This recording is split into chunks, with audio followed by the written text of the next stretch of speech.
Hello everyone, this is Jotto, and I'm back. Yes, I will not go into long detail as to what's happened to me, but basically exams. So anyway, I've been out of the loop a bit, which means I'm covering a lot of new cards, and it also means I sort of entirely missed the Chaos Arena thing. Yeah, sorry about that. But anyway, so I'm going to be going over the monthly reward from last month. That I never actually covered. Did actually earn them though. I did have enough time to play on ladder, but never actually covered them. So I'm going to be covering the one from last month, and then also all the new cards that we got in this month, since I've got all of those. And yeah, so without further ado, let's get started with the boring one that everyone's heard tons about. Battle Reeve of Dusk. 6 mana 3/3 epic, because all the monthly cards were epics. Summon, give friendly creature +1/+1 for each keyword they have. I think this is awful. General consensus I've seen is that the card's pretty bad. The problem with it is that it's a 6 mana 3/3, so how many stats do you need to make this good? Not average, good. You need 7/7 stats, roughly. Maybe 6/6, because it's spread out over multiple. I would say 7. I would personally say 7. So you need 4 +1/+1s across your board. Now, how many keywords do most creatures have? 1, maybe 2 if you're playing with Descendant of Alakosh or something, if you're for some reason playing blue with that. But mostly it's going to be Ward, maybe Breakthrough or something like that. But, yeah, it's going to be 1, maybe 2. So you need at least 2 creatures, probably 3 creatures with keywords to make this useful. When you could just be playing other 6-drops that do a much, much better job at adding value to the board. So, yeah. Long story short, I don't think this card is very good. So anyway, out with the boring. Now, I've deliberately not really looked at these so I can search them by new. Now, keep in mind, I haven't actually seen most of these cards. Well, okay, I have. I've seen about half of them. I haven't really gone over them at all, because I kind of missed the whole news thing, so these are mostly first impressions for me. Stone Shard Orc. 3 mana, 2/1. It's an orc. Summon, deal 1 damage to an enemy creature for each friendly orc. Interesting. So, at worst, it's 1 damage, which is not good enough. Is 2 damage good enough? Can we look up Orc here? So what are we looking at for Orcs? Because Orcs is a fairly well-known tribal at this point. So we're looking at, I mean, the Captain is always a staple, because you get the buffs. Gatekeeper got buffed a while ago. Butcher, Ravager. Savior's an orc, that's a big deal. There's some okay orcs. I mean, Artisan also got buffed. Okay, there's some okay orcs now. As far as I know, orcs were really overpowered a long time ago, and so they were nerfed, so they didn't have to worry about them. So, does this bring them back up? Possibly. Hard to say. Is there anything I'm missing in Soulsight? Ah, yeah, there is. There's some, Headhunter. Charge, you have another orc. And, yeah, these are the 2 I was looking for. So, Chieftain's also a new one. Well, relatively new, I think. So, that's another aura effect. And then you've got your big late game. So, I think orcs have received quite a lot of buffs recently. Is this enough? I think it's definitely playable compared to some of the other orcs. I mean, if you get 2 damage off of this, it's nice. If you get 3, it's incredible. So, I would say this might be enough. So, yeah, I'm going to say this is good. I think if you don't have any other orcs, it's kind of But if you have 2 orcs, including the Stone Shard, that's amazing, I think. And if you have a total of 3 orcs in play, that's really, really good. Like, anything above that just gets crazy. Now, you can't use it to ping the face, which is a good thing, because that'd be silly. But, yeah, good start. Good start, I think. Alright. Gardiner of Swords. That is an amazing name.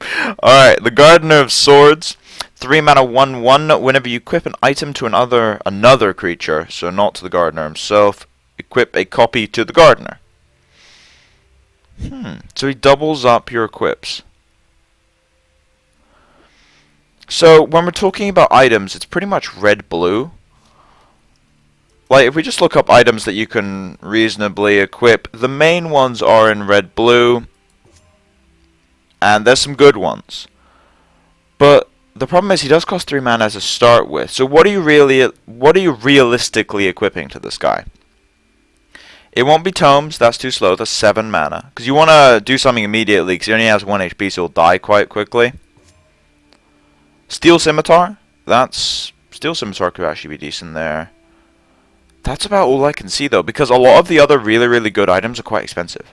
I mean, there's a reason why Blacksmith is really good, because he cheapens up some of the super expensive ones. Like, Mace could be interesting, because you get to shackle 2 creatures, but that's a 6 mana combo right there. Heirloom Greatsword is hilarious, because you get 2 of them, but even then that's really slow. Like, Heirloom Greatsword isn't played as, like... I mean, it's not played as a 3-of or even a 2-of in most cases. Whenever you do see it, it's usually just a 1-of index, because it is really slow.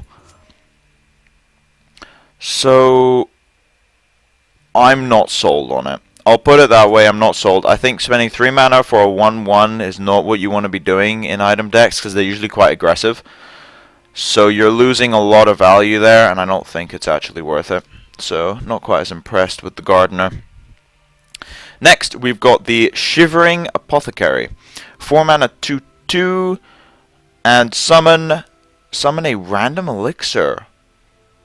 Now I've got to remember what all the elixirs are, because no one ever plays the elixirs. And, yeah. There's me misspelling elixir. Congrats. Alright. So, for elixirs, you get a random one. Correct. You get a random one. So this is a lot of variance, because some of the elixirs are much bigger than the others. So you get +2 in breakthrough per charge. Ward, that's actually quite powerful. Guard, sure. Cover, +1 HP, that's a terrible one to get. And +1/+1. So those are the elixirs. So on average, you'll be getting, what, 3 mana worth of elixir? Alright, so there's 3 that cost 2, 1 that costs 3, 1 that costs 4 and 5. So you'll be getting about 3 mana worth of elixir normally. And you really want like 4/5 or 5/5 worth of stats out of your 4 drops. So it sounds like a decent idea. The problem is you're opening yourself up to support removal immediately. And unless you hit one of the 2 big elixirs, the others don't really provide that much benefit. They do over time, but not a lot of direct impact, meaning I think it's just a bit slow. Yeah, the elixirs are a bit underwhelming. I like the idea of adding support for elixirs. Well, it's kind of support. It's more that the elixirs make that better itself, but yeah, I'm not particularly sold on it. On to the green card, Swindlers Market. 3 mana support. Whenever you play 0-cost card, deal 1 damage to your opponent and gain 1 health.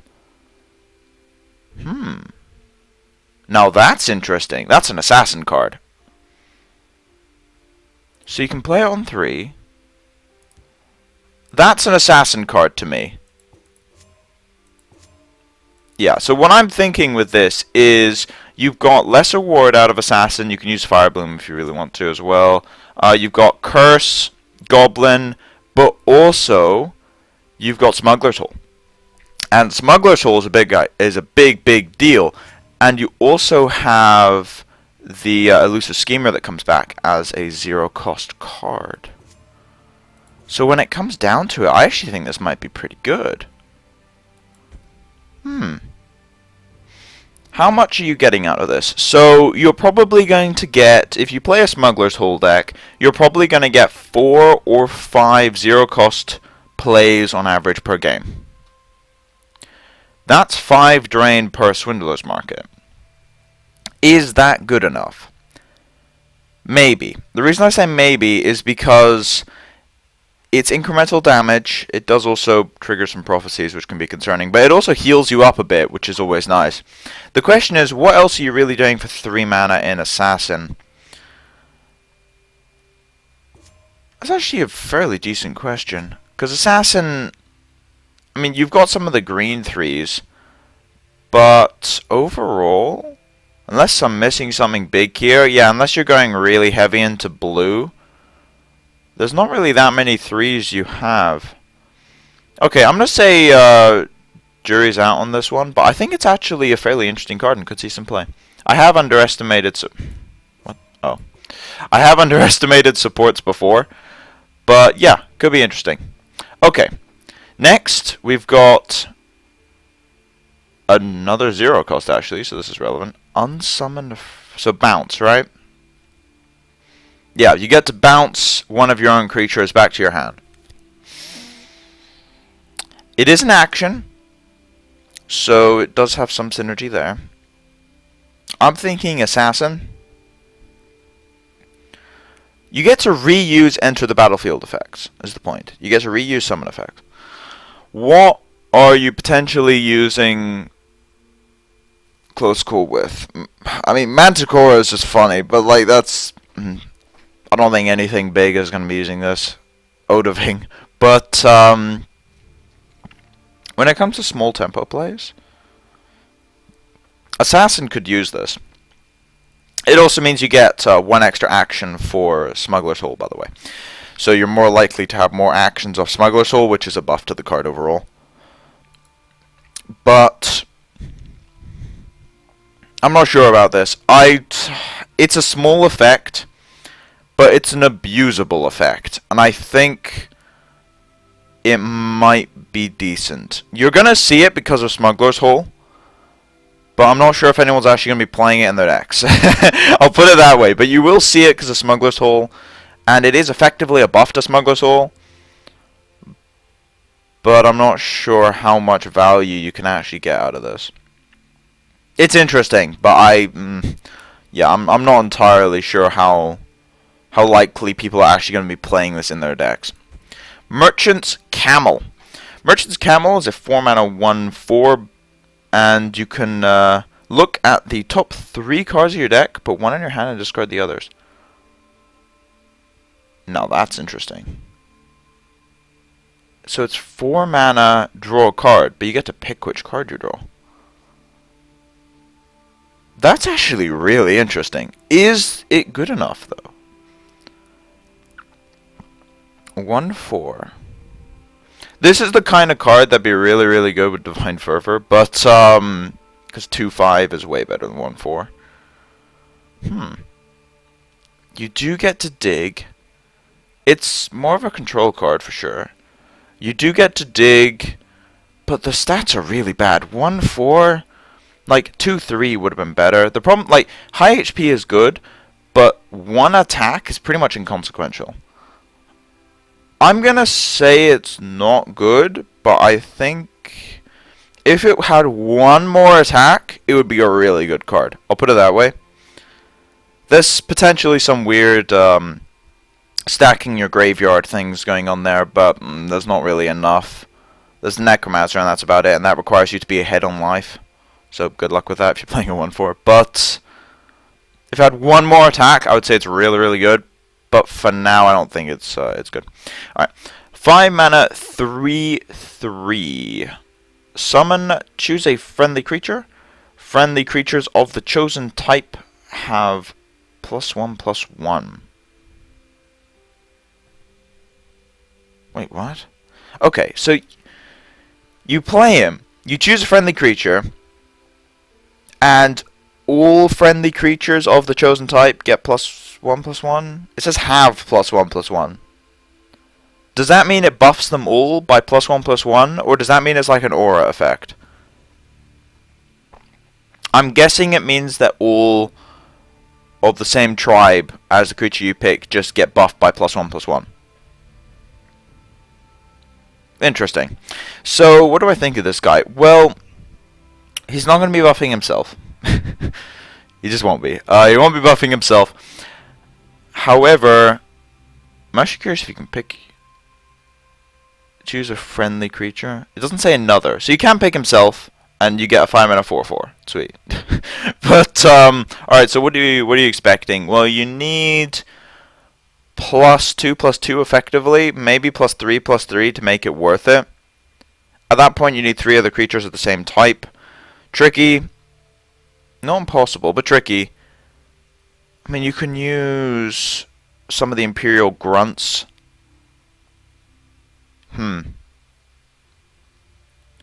It's doable. The problem is you have this weird clunky 5-mana 3/3 when you could just be playing Divine Fervor at the same cost. So I'm going to say it's not efficient enough, but it's an interesting design. I think if I had 1 more health, it might be good enough. 3/3 is really easy to deal with. I mean, it dies to Crushing Blow and it costs 5 mana, which is kind of miserable. But it's feasible, but I think that the deck that it would work in already has Divine Fervor, and even then Divine Fervor costs 5 now, which is a bit awkward. So I'm not massively I'm not massively into this. Alright. Altar of Despair. Alright, so 6 mana, uses 12? What? So it's alright, it's basically permanent. It's basically permanent. Okay, it's got 12 uses. What? Okay. Activate. Sacrifice a creature to summon a creature from your deck that costs 1. Then increase the cost of creatures this summons by 1.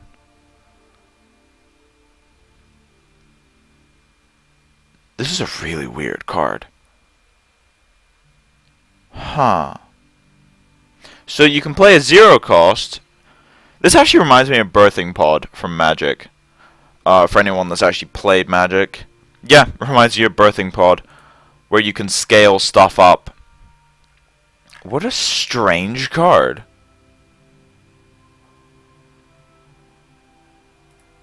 Okay. Anyway, so what do I actually think of it? So you can play a 0 cost, increased by 1. It'll probably die though. So 1, 2, 3.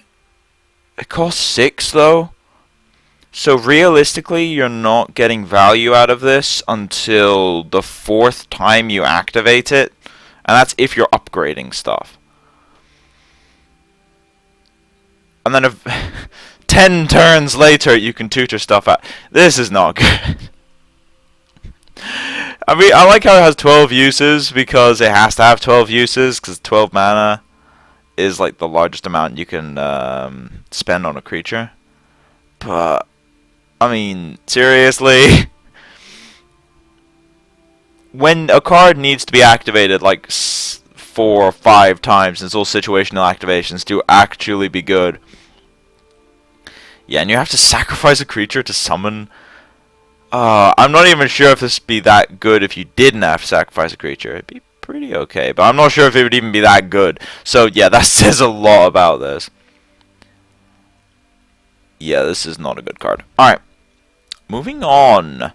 Illusory Mimic. 6 mana 5/5. Summon Illusory Mimic, gains all keywords from the top 3 cards of your deck. What? Okay, that's a weird card. There's a lot of strange designs. What a strange card. Alright, so how reliable is this? Well, keywords. So about half your deck will have keywords. So on average, you'll be getting 1, maybe 2 separate keywords. And they have to be different keywords as well. So, reliably, you can probably get 1 keyword. If it's ward, it's okay, but the rest are in. So, but yeah, even then, if you get ward off this thing, Storm Atronach is 7/5 with ward for the same cost, pretty much. I mean, I know like you get Storm Atronach off like random effects, but still. Like, that is a bit borderline when it comes to playing down, because it doesn't do anything when you play it, and this basically does nothing. Yeah, not a very good card. I mean, the neutral cards are all pretty weak overall, which you kind of expect, because neutral cards are designed to be weaker because you can play them in everything, and the only real neutral cards that see play are like Crushing Blow, because it does something that a lot of like other cards just don't fill. But honestly, the best in neutral cards is probably Close Call. But I mean, Merchant's Camel and Champion are so close, but they're not there. But yeah, Close Call could actually see play, limited amount, but it could actually see some play. Now, just need to check something here. Because there was a something else that I have not covered. There you go. Alright. Ring of Imaginary Might. That's a brilliant name. Alright. 4 mana, item, +0/+2. Summon. The wielder's power becomes equal to its health. Now, this is an interesting card. The question is, how good is it? Alright. So, what are your targets for this? I mean, the hilarious target would be like Oldgate Warden. Bring that up. The 2 mana 0/5. That's just, I mean, Defender is also really nice. That becomes a 6/6. You are spending 4 mana on this. There it is. Okay. So yeah, you get your 4 mana to upgrade your 2 mana 0/5 to a 7/7 with Garden Regenerate. Always entertaining. That's the classic target, but there's some good other ones like Venom Tongue. I'm mostly looking in purple because, yeah, it's in the same color. Lucian. It's kind of insane, actually. There's some good targets, I'll put it that way. And this is just within its own color. Now, outside of purple, what else are you really putting this on? Well, let's look at what they're generally combined with. So there's green. I don't think there's anything particularly good in green that you couldn't use this with. I'd be highly surprised if that was the case. Yeah, pretty much. Green is not really known for having a higher health than attack. There's also willpower. Yeah, they've got a few targets, nothing substantial, but they do have a few targets. But mostly it's got synergy within its own color, which is always a nice thing. Now the question is the card actually good? You're spending 4 mana. However, 4 mana for an item is not unheard of, and it is a very, very powerful effect. Is it good enough? Well, you can also combine it with blue, and you get the item reduction. We were talking about this earlier. I mean, you can get cost reduction, and you can even use it with Gardiner, although I'm not entirely sold on Gardiner. But yeah, you can actually use it with the Gardiner, and you end up with a 3/3 Gardiner, along with whatever else you buffed. Its buff is equal to Tome, which is actually worth noting. Its buff is equal to Tome of Alteration, but in exchange for drawing a card, you're getting a secondary effect, which means you have to be running things that have higher HP totals than power. Because if you don't, it doesn't do much. So, does that work well with blue? I'm inclined to say not really. You got Sentinel, but most of this stuff is equal. Equal attack to equal health in blue. So the only real benefits you get out of it are with purple, and at that point you're kind of weakening your standard item ward deck by adding stuff like Oldgate Warden. It's feasible, but it's sketchy. Brilliant synergy with armor, by the way. But yeah, it's feasible but sketchy, I think is the best way of putting that. But I could definitely see this seeing play. I mean, even with Scout, it'd be feasible. I mean, there is stuff like Lucian and Venom Tongue, which has seen some play, which have massive differences between their HP and their attack, which would make the ring very, very powerful. So, yeah, decent card. And I think that's everything. Should be 10 cards, right? Yeah, 1 for each of that, and then the 5 neutrals. Oh, I've actually covered 11 cards, because I also went over the Battle Reeve of Dusk from last month. But yeah, overall, just sort of talking about the individual cards is like, it's a mini set, basically. So, none of the neutrals I'm particularly interested in. However, there's a couple cards that are okay. The ring is pretty good, And I think the other two that will probably see play is the Stone Shard Orc. Probably got the name wrong there. No, it's actually correct. Sweet. Alright, yeah, Stone Shard Orc, I think will actually see play. And also the green support for Assassin might see play, the Swindlers Market. Outside of that, though, I'm not sold on many of the other cards. I'll put it that way. I think it's an interesting set to add. Also adds a little bit to Arena, which is nice. See, how does this affect Arena balance?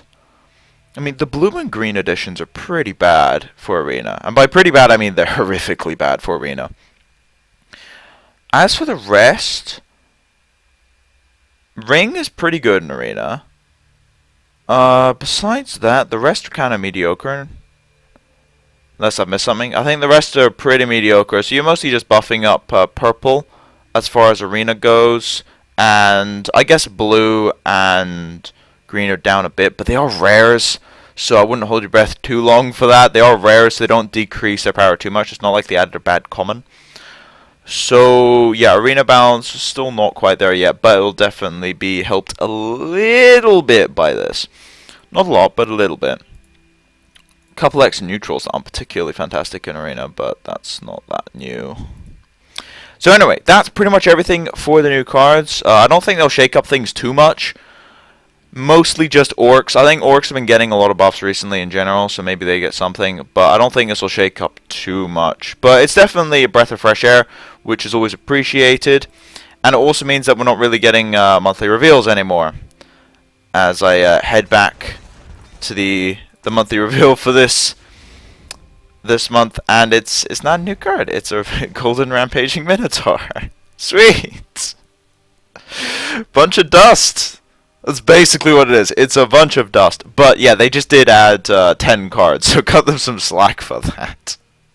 It also means because they added a whole bunch of rares and some commons, they've equalized out the massive amount of epics that the game had relative to everything else because of all the monthly reveals.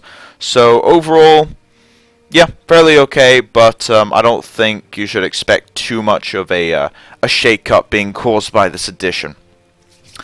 So anyway, thank you all for watching. If you like the content, please subscribe. If you have any feedback or want to ask me any questions about the cards, put it in the comment section below. I will be looking for a image of all the new cards together, but I haven't found one yet. So yeah, I might put that in the description if I find one, but don't hold your breath. But anyway, as now, it's been Jotto, signing off.